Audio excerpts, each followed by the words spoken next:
As defensive coordinator of the Dallas Cowboys, Dan Quinn had Micah Parsons, DeMarcus Lawrence, and Jaron Kearse and made one of the top defenses in the National Football League. How Joe Whitt Jr. is going to try to do the same in Washington with Jamin Davis, Dorrance Armstrong, and Jeremy Chin. That and more on this mailbag episode of Locked On Commanders.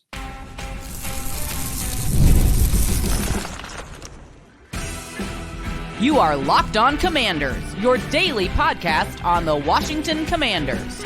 Part of the Locked On Podcast Network, your team every day. Welcome into today's episode of Locked On Commanders, part of the Locked On Podcast Network, your team every day. This is your daily podcast covering the Washington Commanders. And don't forget that you can subscribe for free on YouTube or wherever you're getting this podcast. I'm your host, David Harrison, credential member of the media, covering the Washington Commanders for CommanderGameDay.com, a part of Sports Illustrated. I'm here with you every Monday through Friday, and I greatly appreciate you for coming through for today's episode. Everydayers, thank you for coming through on a consistent basis like you do. On today's episode, we are going to say goodbye to NFL legend and NFC East legend Larry Allen. We're going to talk about fixing Emanuel Forbes, but we're going to start today's episode by looking at how the Washington Commanders defense could mimic or could draw off of the Dallas Cowboys defense with coaches Dan Quinn and Joe Whitt Jr. coming over this offseason from Dallas to coach the Washington Commanders. Today's episode is brought to you by Game Time. Download the Game Time app, create your account, use a promo code LOCKEDONNFL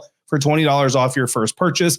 Terms apply. If you want to discuss this episode after the fact, all you have to do is text me directly by becoming a Locked On Commanders insider. Go to joinsubtext.com/LockedOnCommanders today. And from there, you can have conversations with me one-on-one about the show, about the team, about other things that are going on in this life. You're going to get content, analysis, and even more delivered straight to your phone. No filters, no hashtags, no apps, just your cell phone, your messaging app that comes standard on all cell phones. And you text me, I text you. It's a great time. So join the ever-growing population of insiders and get priority on mailbag episodes like this one. And we're going to start off with an interesting blend of questions here. Insider Eric and Insider Corey both came through with questions that basically led to how we're going to start this conversation. And we're going to talk about how Joe Whitt Jr., as the defensive coordinator of the Washington Commanders, is going to try to replicate the success that he and Dan Quinn, who was the defense coordinator in Dallas before becoming the head coach of the Washington Commanders, what they did in Dallas, the success they had with that Dallas Cowboys defense, and how they're going to do it with obviously different players because you can't bring all those guys back. And really, guys, at the end of the day, what we're about to find out here over the next 2 or 3 years, give or take, is whether or not the coaching matters more than the players. And you're never going to get a definitive answer, in my opinion. I know we went through this with Tom Brady and Bill Belichick, and a lot of people would say that obviously Tom Brady was more important than Bill Belichick because Tom Brady leaves New England, goes to Tampa, wins the Super Bowl, goes to the playoffs 3 straight years before he finally retires. Bill Belichick, meanwhile, is no longer coaching the New England Patriots, had a failed experience with Mac Jones, all these other things. His team kind of fell off to a certain extent, right? But I don't know that we'll ever get a definitive answer because I don't think there is one definitive answer. But when you look at what the Dallas Cowboys did, you look at what the Washington Commanders did, there's going to be some transfer right now. We don't expect the Commanders defense to try to look exactly like the Cowboys defense, but you already see some similarities. So Eric asked, since last year's starting defensive ends are gone, what is the plan for that position? Will it be a combination of traditional defensive ends and others like linebackers and safeties who can rush the passer? Corey came through with a 3-piece of questions, which I was really excited about. 2 of those questions blend kind of into Eric's question and are going to lead into this conversation. And the first one of those questions said, what plans do you have in mind for Quan Martin in the defensive scheme? And I love that you put it that way, Corey, because this is my opinion, not necessarily what Joe Whitt is doing. However, we do speak to Joe Whitt Jr. on Wednesday, so some of these questions will get asked to him as well. We'll see where I was correct, where I was wrong, and then, of course, we can revisit these as the seasons go on.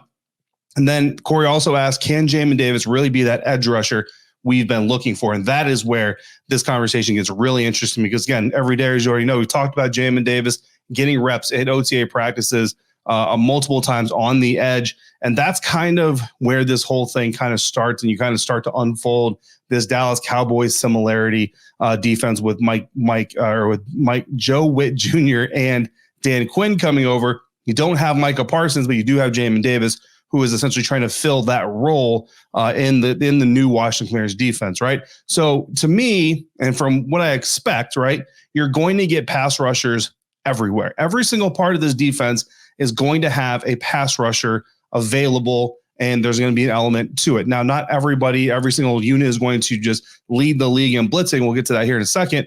But obviously, defensive linemen, Daron Payne, Jonathan Allen specifically, any type of interior defensive line, they're almost always pass rushing, right? Unless it's a run play. There's an old adage that says run defense is what happens on your way to the quarterback. So, you've always got whatever your run fit is typically the gap you're going to try to shoot. If you hit that gap, you realize it's a pass, maybe you make a move, you get out of that gap, do whatever you need to do. But ideally, if you're a defensive tackle, especially, you're probably brushing the passer 90 to 95% of the time. There are certainly looks and play calls. I've seen defensive tackles, you've seen defensive tackles drop off in pass coverage. But for the most part, you're going to expect Daron Payne and Jonathan Allen to be moving forward, right? Outside of those two and outside of that position, so whether it's Johnny Newton or whether it's anybody else, spelling the defensive tackle starters for a reason, you're going to see those guys essentially moving forward. Now we get to the edge position, right? Because the edge position is where you start to see players who can rush to the passer, but also do have some pass defense and coverage responsibilities from time to time. When you look at the Dallas Cowboys defense, Micah Parsons is the edge leader there in that group.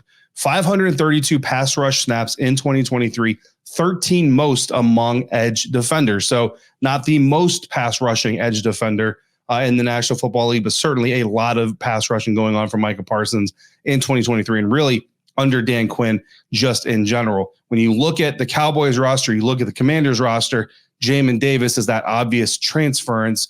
You look at the size capability, you look at the athletic capabilities, and Jamin Davis just looks like the more Micah Parsons type of player on this Commanders roster. It's something that we identified early in the offseason, something that was somewhat verified by Dan Quinn in February at the NFL Scouting Combine when he kind of talked about watching pass rush snaps from Jamin Davis and blitz snaps and how excited he was about some of the things he saw there. And then, of course, as we get into the OTAs, now we see him getting edge reps. Obviously, that kind of looks like the transference is going to happen there, where you're basically going to put Jamin Davis in that Micah Parsons role.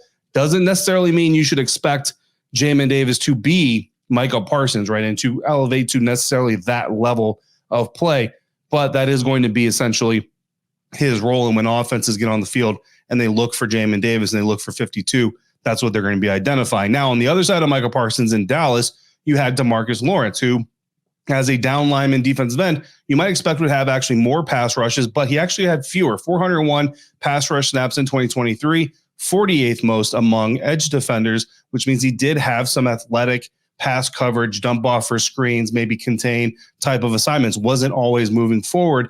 And to me, on this roster, that looks like Dorrance Armstrong Jr.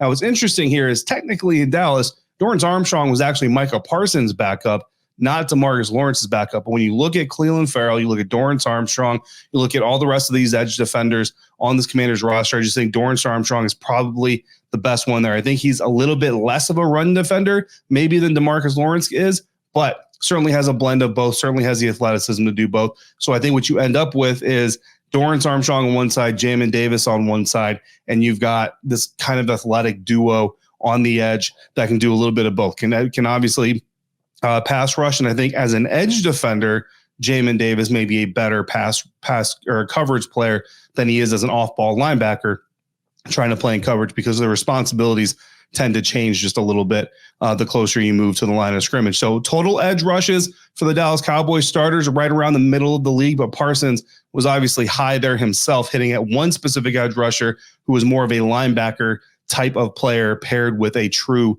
defensive end on the other side.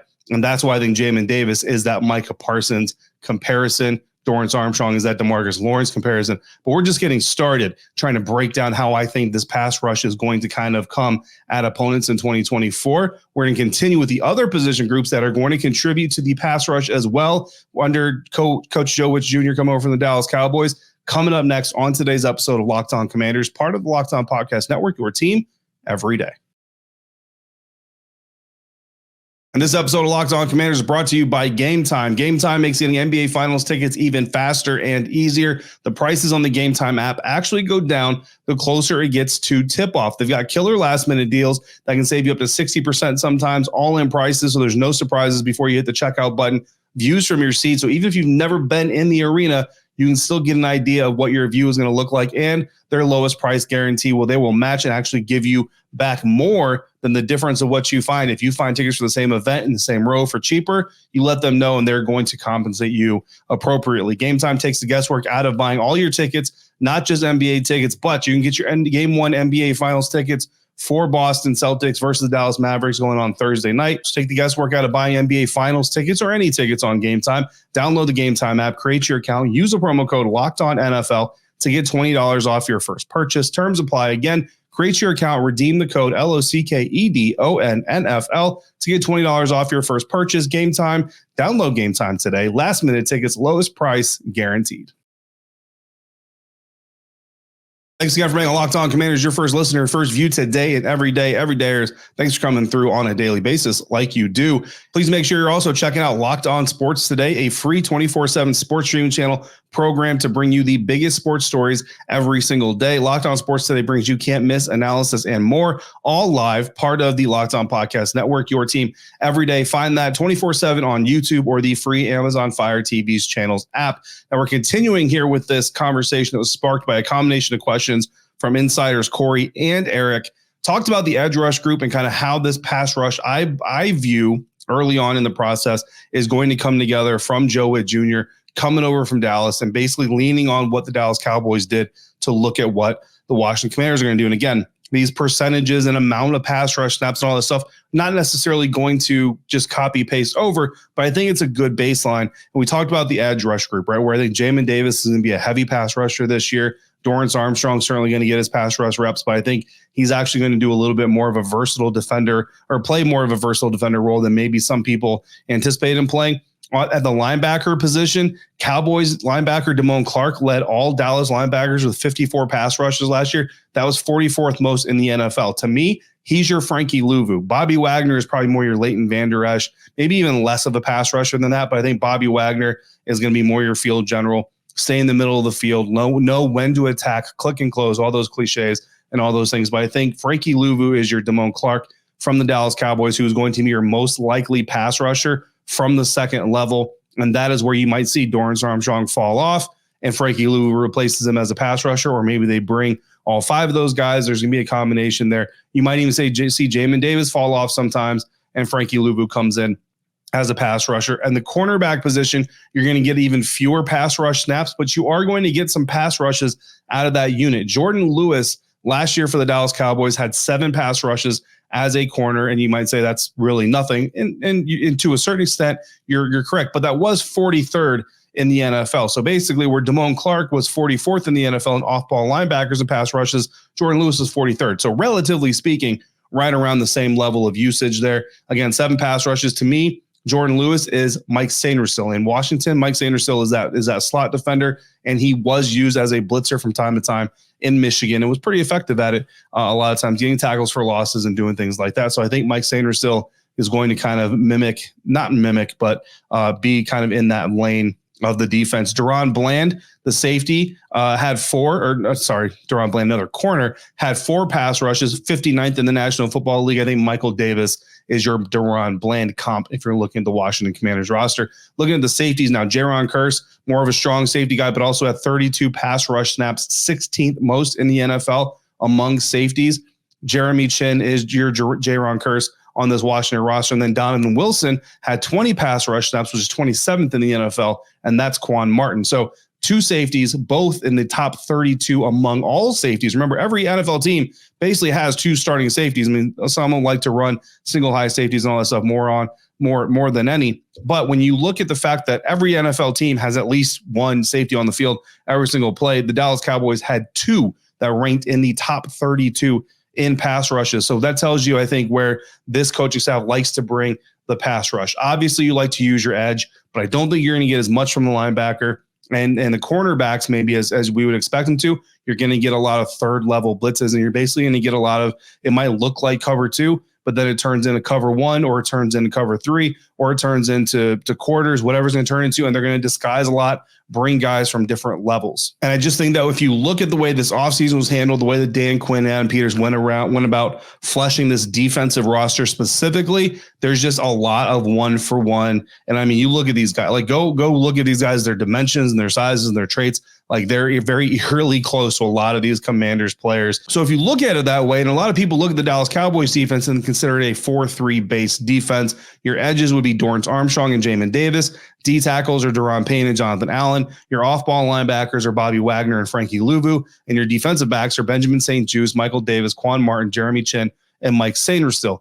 To me, that looks like your base defense for the Washington Commanders. But the thing about that base defense, you could also, if you really want to, call it a 3-3-5. You got Daron Payne, Jonathan Allen, Dorrance Armstrong are your three defensive linemen.